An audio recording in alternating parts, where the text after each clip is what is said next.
B1 Gang Adventure and Mystery Series. Case File Number 8. Wildlife Detectives. Kabanata 2. Balita ni Kabo. Boging! Baka may biglang sumulpot sa likuran ha? Sabi ni Joe. Panay ang sulyap nito sa pinagdadaanan nila. Wala. Sabi ng ako ng bahala sa iyo eh. Mayabang namang sagot ng malusog na Chinoy sa dalagita.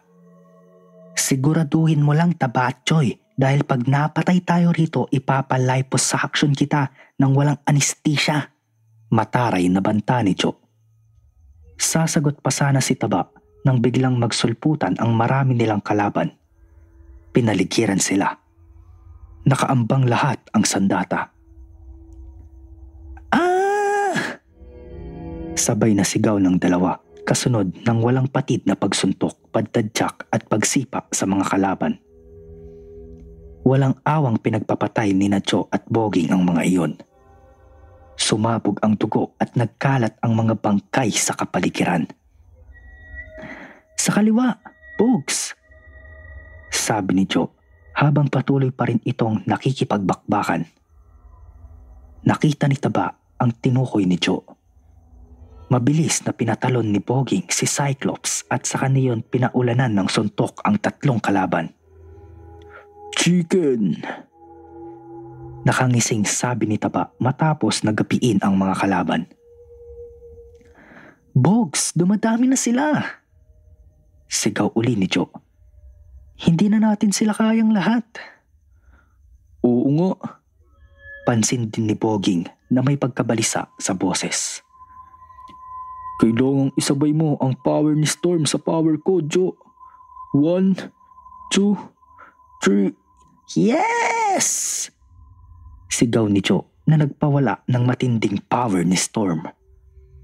Ang problema, hindi pa pala handa si Boging kaya nang tirahin ni Cyclops ang laser ng mga kalaban ay napatay na si Storm.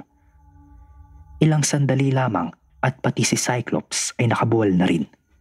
Magkasunod na napatay sina Joe at Boging.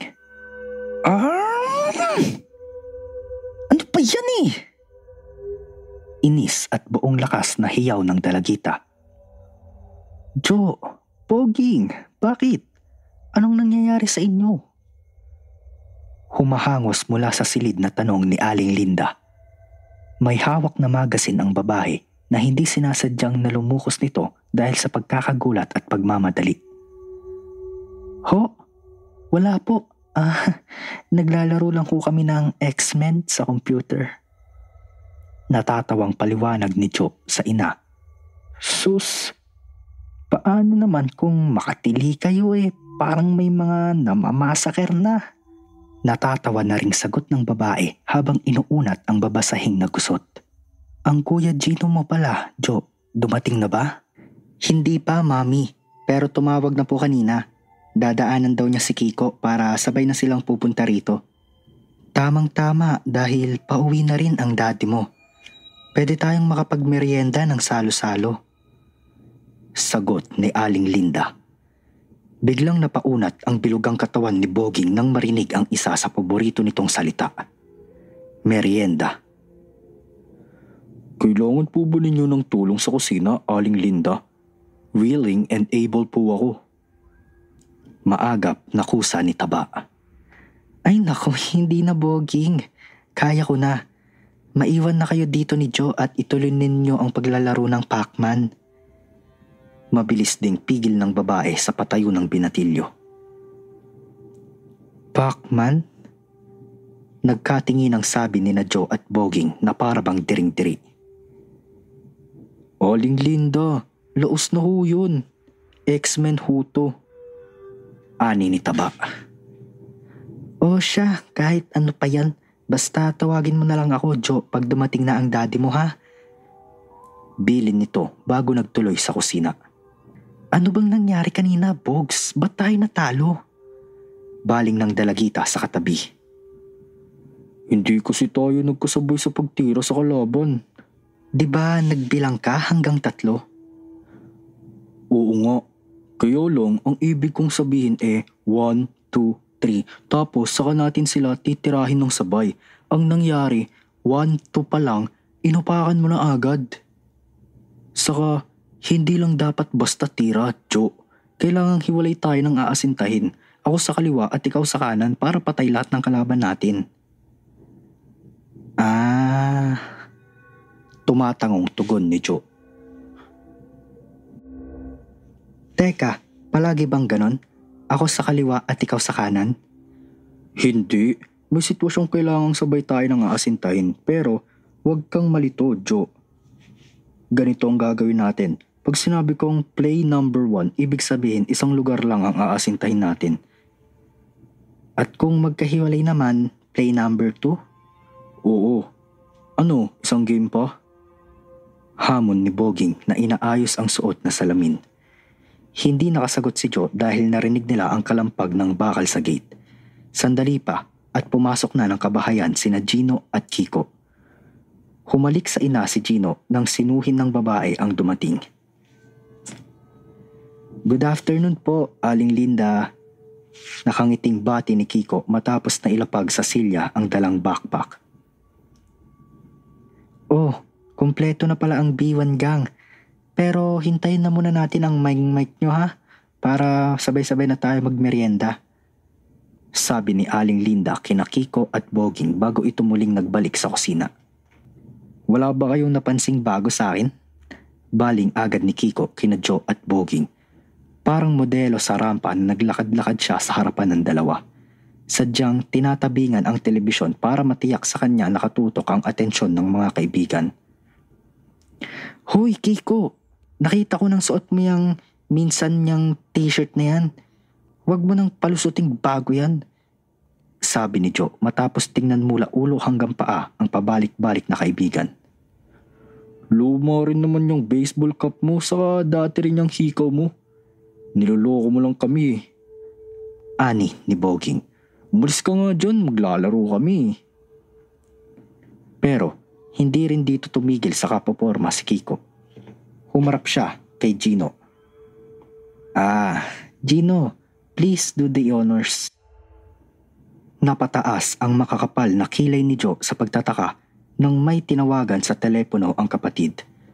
Kung sino ang kausap nito ay hindi niyon narinig dahil sandali lamang. Ano ba talagang gimmick mo, Kiko? Naiintrigang tanong ni Jo nang may malakas na tumunog mula sa katawan ng binatilyo.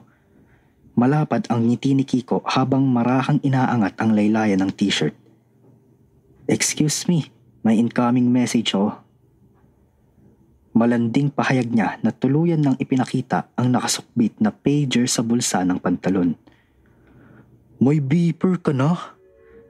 Sabi ni Boging nang may magunita ito. Teka, parang kilala ko yung pager mo. Di ba't si Tita Joy mo yan? Paano napunta sa'yo? Nagbiyahe kasi sa Guam si Tita, may 2-week seminar siya kaya hiniram ko muna. Kakamot-kamot ng ulong sabi ni Kiko. Bistado pala siya ni Boging. Pero malay mo baka biglang mag-asawa ron ng chamorro ang tita ko, di akin na to. Umaasa pang sabi niya. Naputol ang usapan ng mga kabataan nang makarinig sila ng tunog ng sasakyan sa harapan ng bahay. Mami, nandito na po si Daddy. Sigaw ni Jo nang masulyapan ang kotse ng ama sa labas. Maagap na sumalubong ang magkapatid sa ama.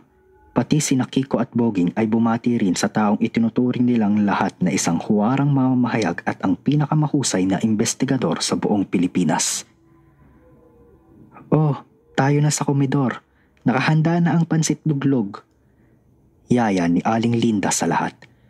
Ngunit hindi pa sila nakakaayos sa pagkakaupo sa hapagkainan nang tumunog ang doorbell. Ako na po. Ani ni Gino na mabilis na tumayo. Nang bumalik ang binatilyo'y may kasama itong nakaunipormeng lalaki na hindi rin naiiba sa pamilyang Rodrigo. Kabuli yun! Abay, tamang-tama ang dating mo. Maupo ka riyan. Masayang bati ni Aling Linda na agad na naglagay ng isa pang plato sa mesa. Long time no see ho tayo Cabo Leon. Bati ni Boging. Sa kaso pa ng lihim ng batong bughaw, huling nakasama ng B1 gang ang pulis. Marami kasing trabaho sa HQ, pero updated ako sa mga misteryong nalulutas nyo. Panay kasi ang bida sa inyo ni Sir pag nadadalaw siya sa WPD. Pahayag ni Cabo. Teka, Cabo, ibig bang sabihin, trabaho rin ang sadya mo ngayon? Ani ni Mang Mike. Sabik na nagpalitan ng sulyap ang 4 na kabataan. Tiyak nilang may kinalaman sa misteryo ang pakay ng pulis. Oo, sir. Pero wag ho kayo mag-alala, Mrs. Rodrigo. Baling agad ng lalaki sa may bahay na dating hepe ng Investigation Division ng pulisya. Dahil hindi patayan ang dala kong balita. Ganun ba? Ano ba yan? Ani ni Mang Mike. May naitip kasi sa akin ng pinsan kong taga-custom sa NAIA. Patuloy ng lalaki habang pinipigaan ng kalamansi ang pansit sa plato. May nahuli raw silang 2 Pakistani. Ang duda nila ay mga courier na nagpapasok ng pinagbabawal na gamot.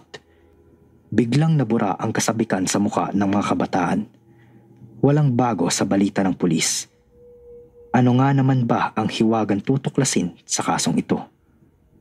Cabo, palagay ko'y hindi ganyan kasimple ang balita mo. Kundi ba'y susugod ka rito? Ani ni Mang Mike na muling nagbunsod ng kasabikan sa 4. Ang galing niyo talaga, sir. Humahangang sabi ng pulis. May kaibahan nga ito dahil hindi pangkaraniwan ang ginamit nilang taguan ng droga. Ano ho? Sabay na tanong ng mga kabataan na hindi matiis ang suspense. Ang duda kasi ng mga taga-customs, itinago ang drugs sa loob ng katawan ng mga buhay na unggoy. To be continued.